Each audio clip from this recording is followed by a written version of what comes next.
Hey there, hi there, ho there, boys and girls. James J. Patterson here, coming to you live from the reading room at Allen Squire Publishing, a small press with big ideas. Thanks for stopping by.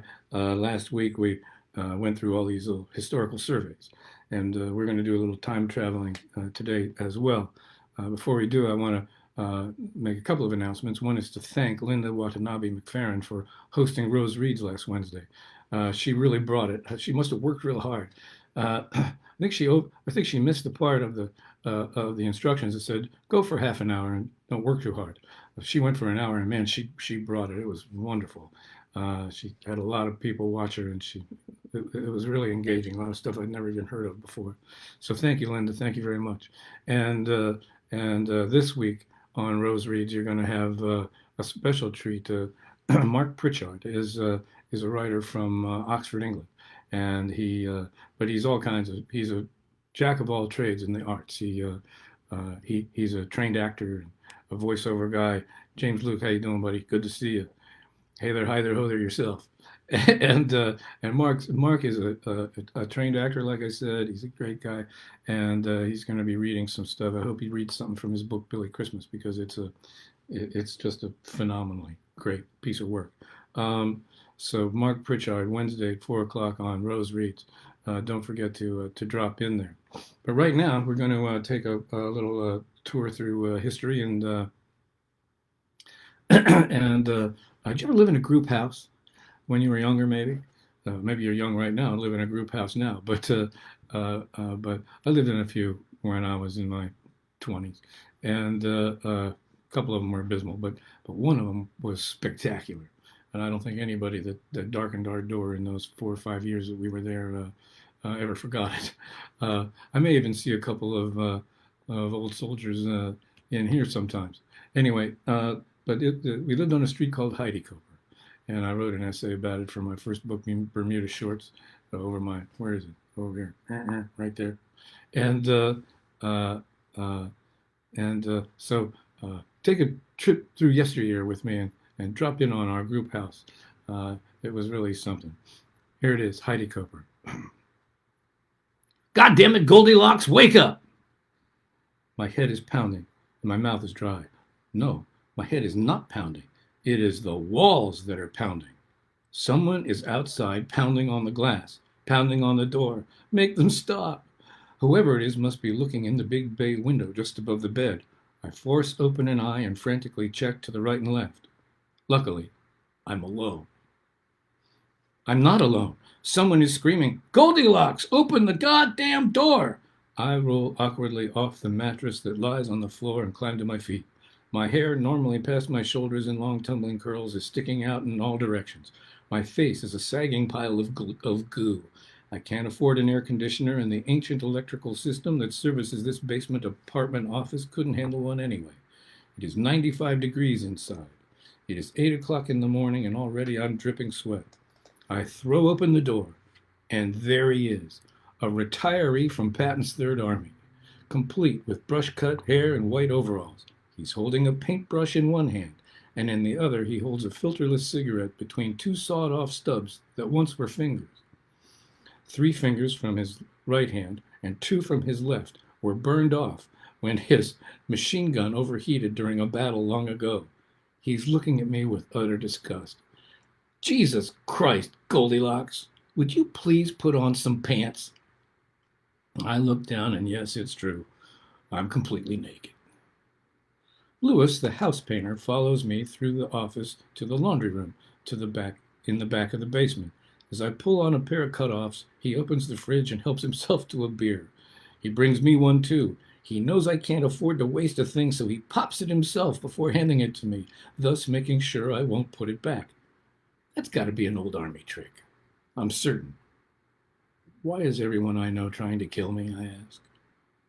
Lewis likes to tell stories about tank battles back in the war, World War II. I don't know if I can begin my day with one. Mercifully, he is coughing so hard that he hasn't heard my casual reference to murder. Therefore, a verbal connection between our mutual mortality and Lewis's bloody past is not made. He has recently had a lung removed and is too busy destroying the other one to pay much attention. We'll do the tank battles later. Maybe over lunch. I leave Lewis to his painting and head upstairs for a shower. The guy I share the house with has left for work, so the place is mine. I take the beer into the shower with me and set it on the handhold above the soap dish. I stand under the cold water, and by the time it reaches my ankles, it is warm. And another day has begun on Huidekoper.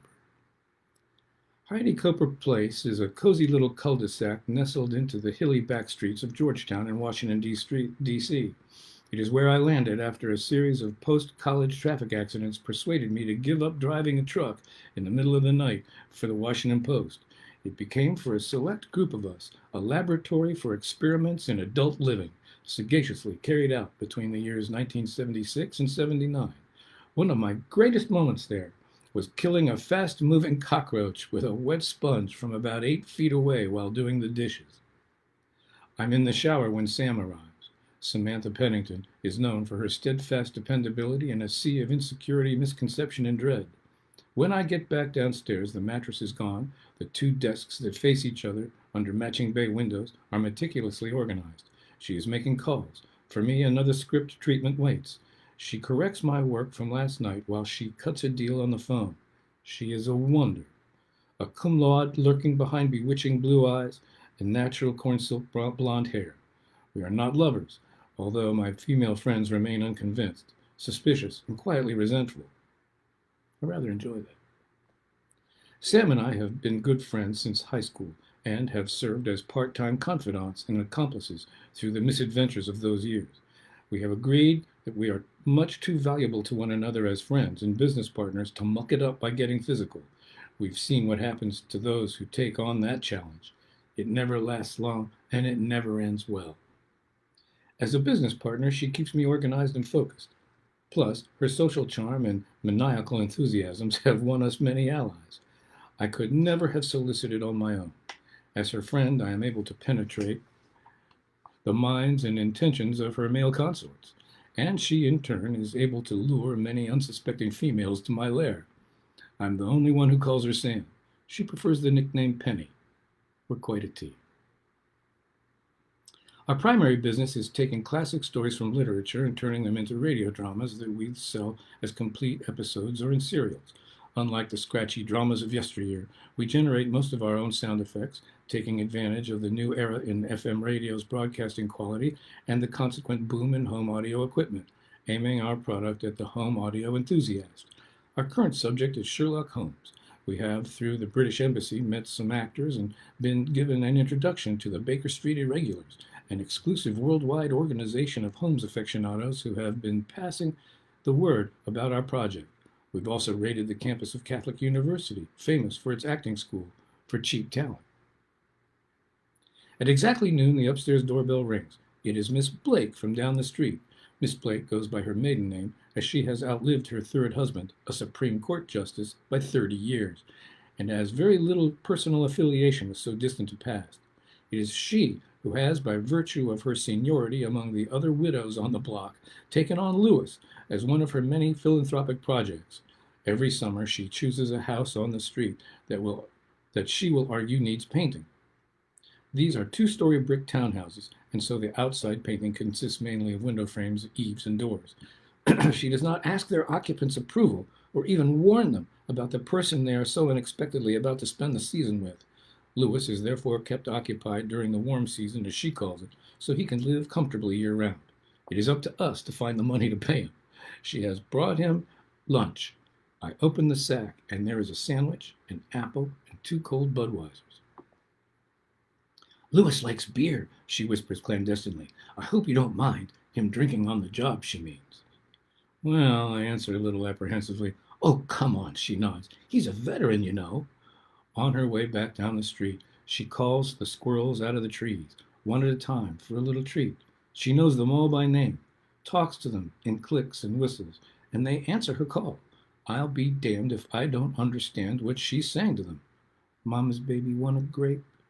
Does little darling like some raisins? Would little sweetheart have some nuts?"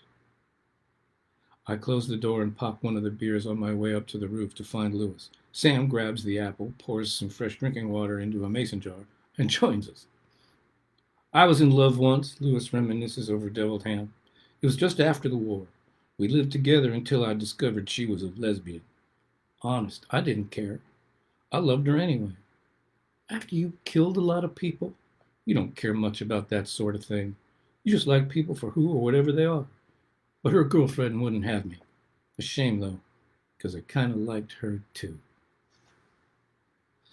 As a sideline to our business producing audio masterpieces, we manage a country music band.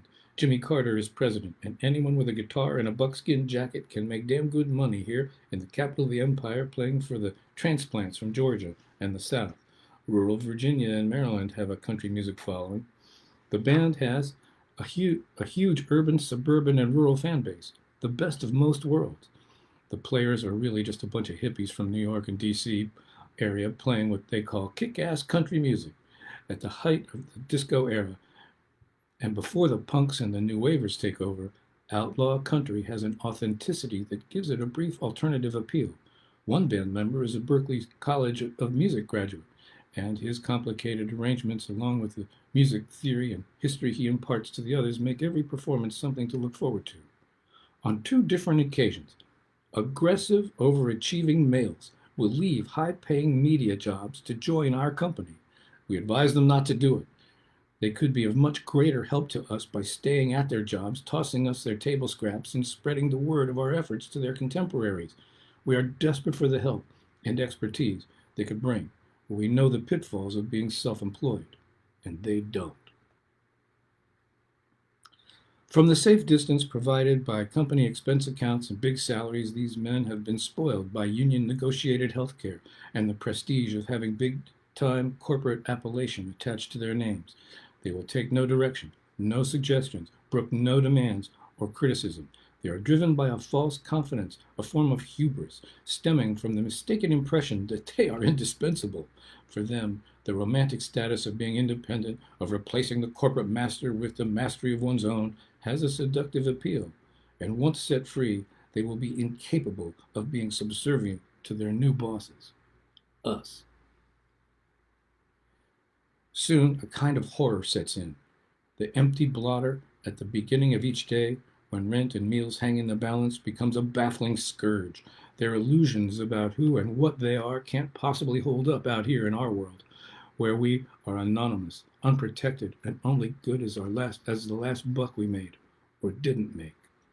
Day after day, these guys sit frozen, incapable of forming a conjecture on how to proceed, how to prioritize their old cronies, and their old cronies stop taking their calls, and cold calling is anathema to them.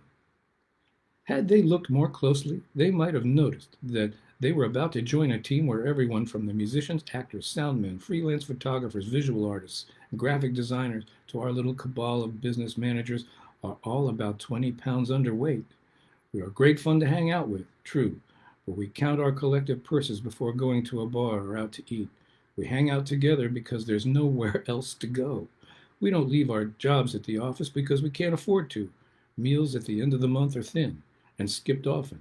This is our life. These guys weren't ready for that. And they just wouldn't listen.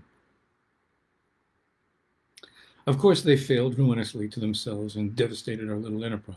One, Gordo Sinclair, left a big-time editing job with Network News to help get the band we manage a record deal.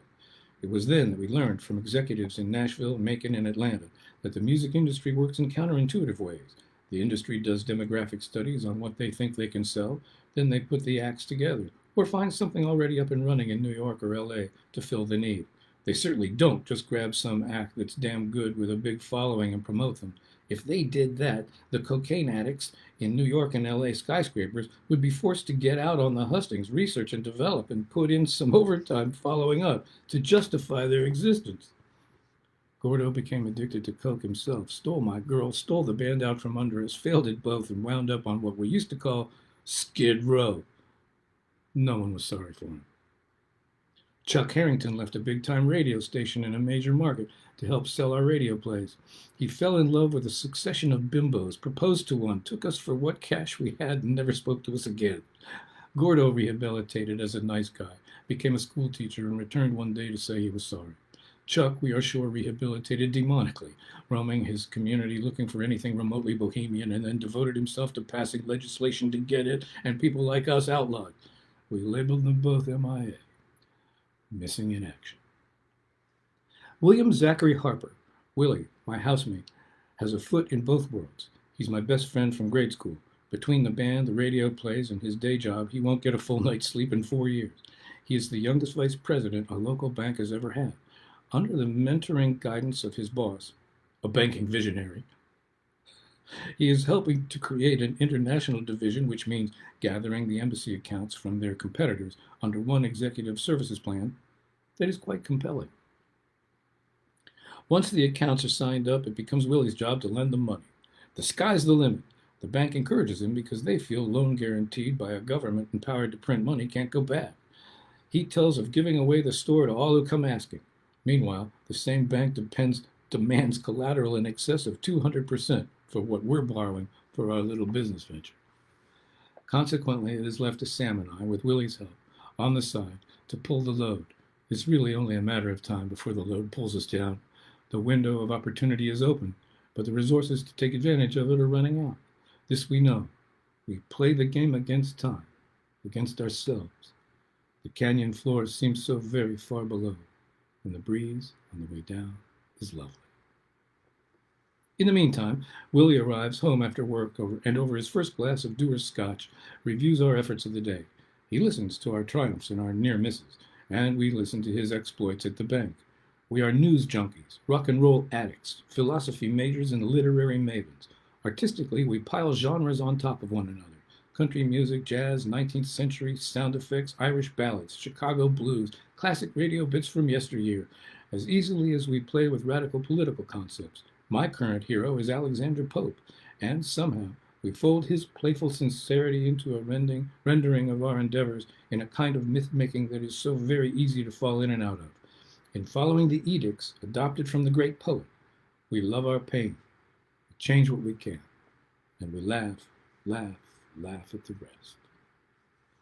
But we do it while imitating the speech patterns of Basil Rathbone, the greatest Sherlock Holmes of all. Willie has roots in the Great Dakota Badlands, which gives him a Rooseveltian sort of aggressive optimism. So he assumes a rough and tumble approach to everything from doing the dishes to scrubbing the bathrooms, to working with clients, to drinking and driving. At night after dinner, we pile into Willie's Jeep, the one that he parks in front of the stodgy old bank every day, like a horse in front of a saloon, and we hit whatever bar the band is playing at. His Jeep is a ragtop CJ7. He has named it Tatanka, the Lakota name for buffalo. Suits him perfectly. Sam and Sylvia, an actress buddy from our recording sessions, love to tag along with us for the fun of picking up strays. With Willie at the wheel, we tackle the night. We tackle our foes. We tell ourselves we are on a crusade from which there is no turning back. Sometimes we believe it. Willie is a workaholic, but on those nights when he is able to break free and join us with the band at a club, we always manage to save him a seat or a table front and center. After 2 drinks, he falls sound asleep as 100 decibels roar. Alvo, the gregarious band leader, standing center stage directly above Willie's table, will, in the millisecond between beats, cry into the microphone, "Come on, Willie, wake up!" On hot summer nights, Willie stows the doors of the Jeep behind the tire rack on the back. One night, I yell at him to slow down while rounding a curve. We are nearing a woman's house where I hope to spend the night. When he doesn't respond, I look up to see he's no longer behind the wheel. Sam and Sylvia, riding in the back, grab me in time to keep me in the vehicle as we go up on 2 wheels. But we lost Willie out the door. Seatbelts? What are they? "How did you stop the Jeep?" he asks incredulously when he comes running up a few minutes later. In answer, I point to the trees, the lawns, the torn-down fences, the decimated suburban flower gardens in our path, and the Jeep is halfway up a big old tree trunk. In answer, I point to the trees, lawns, blah, blah, blah. The next morning, I will wake to his familiar voice outside my girlfriend's open window. We can see Willie Harper. He is standing there in a most serious 3-piece suit and cowboy boots, coolly explaining to the police and a consortium of neighborhood residents in the 100-degree heat he can't possibly be charged with reckless driving. He wasn't even in the vehicle at the time of the accident. He assures them that he can produce witnesses. Damn if they don't let him go. I want to write his speeches when he runs for president, I say. Across the street from us on Huidekoper lives the mad painter. Charles Winston Young is a tall, dark, and handsome Minnesotan who has rejected his parents' generation's stultifying, uptight Germanic religious mores to become an uptight, recluse artist in, of all places, Washington, D.C. His friends call him Cy. He has replaced Jesus with art, ritual with discipline. No one and nothing is good enough for him. For some reason, he has adopted us and become our self-appointed conscience, a sort of cultural quality control expert. His greatest fear is the corruption of his aesthetic. And the most potentially dangerous heretics and apostates, the possible usurpers of his pristine chapel are, of course, his friends. The gauntlet is always thrown. I find this educational and his challenges refreshing. Others find him a huge pain in the ass. Cy shares his house with two stunning females. This has earned him entry to our domain without knocking at any hour of the day or night. He usually chooses the dinner hour to exercise his option, but he always thinks to include one or both of his housemates. One is a dirty blonde gymnast named Natalia. The other is a petite, raven-haired, ivory-skinned, half-Spanish, half-Russian who has moved to Huidekoper directly from a convent in Germany. The nunnery wasn't for her, and for that, we are all grateful.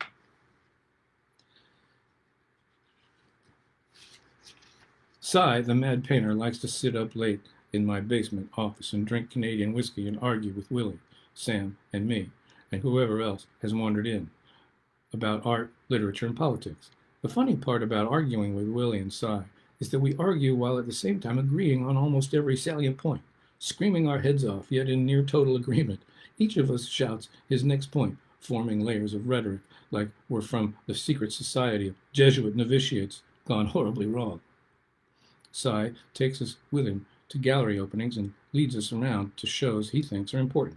He's a big man and he picks fights with curators, patrons, waiters, and other artists over points of art appreciation. He is on a personal campaign to shame the government, chambers of commerce, and the various corporate headquarters in the region into supporting the arts by adorning their lobbies and outer areas with original art. And this he is very successful. At this he is very successful and an inspiration to those cynics among us who think ivory towers unscalable.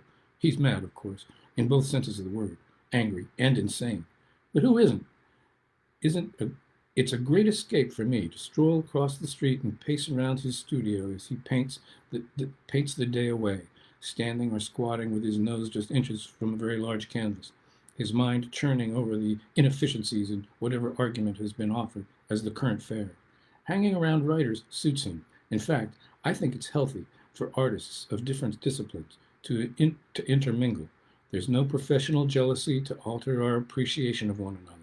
Visual artists are always looking for an outsider with a reliable eye, a different perspective, and besides, writers always have something good to read lying around. One night, while the mad painter Willie, Sam, and I are in a harangue in my basement apartment, there's a tap on the window. A handsome 30-something sandy-haired guy standing there in the darkness above the back alley, wearing a lumberjack shirt, boots, and jeans. He introduces himself and says that an ex-spook we all know told him we had a couch in the basement here he could borrow for the night. Washington, D.C. is a town full of spooks. Spooks, spies, security analysts, agents, and their administrators. The bleeding town and the surrounding environs are crawling with them. Aside from the 1,500 private security forces in D.C., there are 22 federal security agencies populated by thousands of spooks and their enablers. And contrary to what you might think, these people, like the rest of us, like to get drunk and bitch and boast about their jobs. There's a lot of ex-spooks, spies, security analysts, agents, and their ex-administrators and enablers as well. They really like to bitch. The Huidekoper team runs into them all the time. We are 3 blocks down from the new Russian embassy compound at the top of the hill. We are 5 blocks from the vice president's mansion in the old Naval Observatory at the top of Embassy Row. And every other person at the local bars appears unusually quiet or foreign and mildly amused when our troupe comes stumbling in, arguing politics, working through the myriad of social issues that beguile and vex us from one minute to the next. So I tell this guy, okay, but just for one night. And he stays a couple of weeks. You know you're being watched. Come to think of it, we have noticed Ford sedans idling out front of our place and down to the dead end at the end of the street. One or two straight-looking guys are always inside, smoking cigs and watching everything. Who are they? Hard to say. We have so many agreements with other countries that let us spy and break the law in their countries. There's naturally reciprocity among international intelligence communities. Could be anyone. Foreign cars, more of a rarity back then, make an appearance too. Parking is a premium in this old neighborhood, and these guys, thinking perhaps they're invisible, stick out like sore thumbs to anyone looking for a space. Our phones are clicking and beeping and hissing too. Israeli intelligence, Willie speculates. He has been cornering the market in international banking with an emphasis on Middle Eastern, meaning Arab countries. Well, as long as they stay in their cars and don't call their friends, everything should be fine. So you'll stay off the phone and out of sight? Sure. At the prospect of being bugged, we are sanguine. Someone listening in would learn all about band bookings, audio production problems, script rewrites, mailing lists, and romance.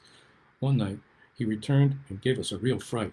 He had taken a pair of scissors to his hair and cutting his sandy locks into random shards of uneven lengths. Scarier still, his right pupil had exploded. Where there was earlier in the day a normal round black dot, there was now an uneven square, like a little black box with the bottom ripped out. His speech was hesitant and jittery, and he wasn't making much sense. Something had happened, and he couldn't tell us what. The next day he was gone, and thankfully he never came back. Roaming the side streets in post-Watergate, D.C., has us seeing shadows in every parking garage, looking for signals from balconies and hidden in newspapers. We begin to see everything through this fantastic lens. Even poor old Lewis starts to take on a sinister, if conspiratorial air. On a night when the band was playing at a nightclub on M Street in Georgetown to a packed house, I was standing by the soundboard in the back watching the show. The band was roaring through a pro set. The whole gang was there and having the time of their lives. And watching them, it came to me. It was over. And I was the only one aware of it. I knew what Gordo was about to pull. I knew Chuck was a failure. I knew my girl was going to jump ship. I knew that the band members were still enthralled with Gordo's bombastic swagger, and that the power play he was about to initiate would prevail, but ultimately he would not.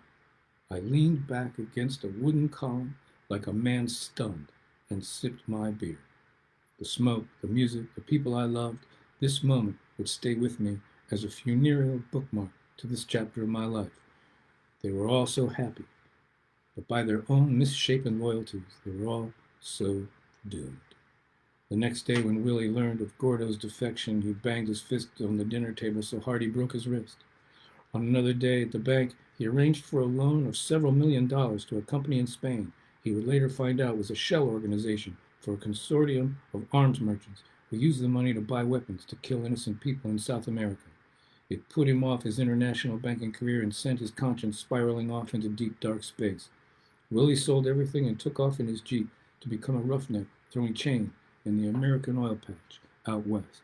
Dropped the name Willie and became Zach. Only Thomas Merton's pale philosophy and Native American mysticism could follow and retrieve him. Everyone has to find their own secret cure for what ails them, I suppose. A white station wagon came for Miss Blake on a hot spring afternoon. She cried as she blew goodbye kisses to the squirrels. Sam moved to a group house full of really sweet people, married a nice guy, and then came down with an incurable arthritis. Lewis met a predictable end. The mad painter split for California, where he still paints giant canvases and argues with everyone.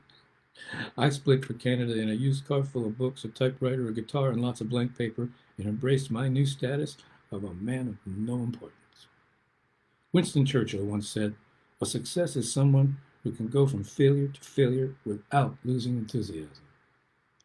Long after I turned the key on Huidekoper, I remain its devotee. After this book was published, I got several calls and notes from folks who said, "You took me back to my old group house. I've been crying all night." All right, who we got here? That took a few minutes, so I'm going to close with that, but am I seeing anybody here? I got to change my settings, because I look afterwards and I see all these people I know, and then I look here while I'm on, and I don't see hardly anybody. All right, what do we got? Sherlock Holmes, Basil Rathbone, man, he was great.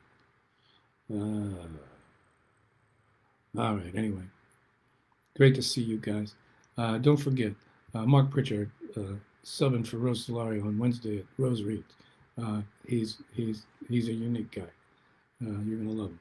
So that's it for now. Don't forget, I'll be back next week with some more stuff. And meanwhile, wear the masks. Got to get through this somehow. Wear the darn masks and tell all your friends to wear the masks. All right. This is James J. Patterson live from the Reading Room at Allen Square Publishing, saying thanks for coming by. Bye for now.